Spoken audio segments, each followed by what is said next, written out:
Verse of the day is Hebrews 4:10. For anyone who enters God's rest also rests from their works, just as God did from his. We all love the idea of rest. I mean, we spend like all week anticipating the weekend. We eagerly count down the days until our next vacation.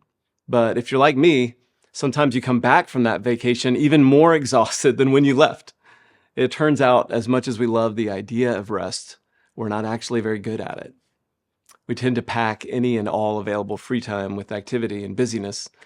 Even if we manage to slow down our body and sit back in a comfortable chair, we inevitably pull out our phones and begin scanning apps, right? Sending our mind in 100 different directions in a matter of minutes. But rest is not something we can casually ignore. It's something that's been modeled for us by God himself, and it's something he desires for each of us.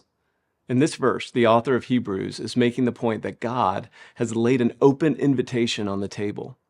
You and I can enter God's rest. And that sounds good, right? It is. But in order to take him up on it, you actually have to rest, meaning you have to stop all the striving and climbing and pouring all your energy into constant busyness. You have to do something significantly harder. You have to trust.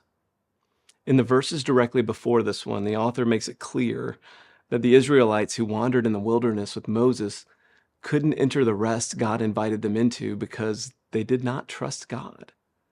They couldn't imagine that God could actually accomplish what he promised, and they ended up missing out on the rest he wanted for them. The author of Hebrews wants to keep us from making the same mistake. He wants us to trust that God can and will fulfill his promises to us. He wants to keep us from spending our lives striving to earn what God has already freely provided. The truth is, in Christ, we have all the approval and acceptance we could ever need, and there's freedom in knowing that. It puts an end to the striving and worrying that keeps us from truly resting. So what is God asking you to rest from today? And what would it look like to trust him enough to lay it down?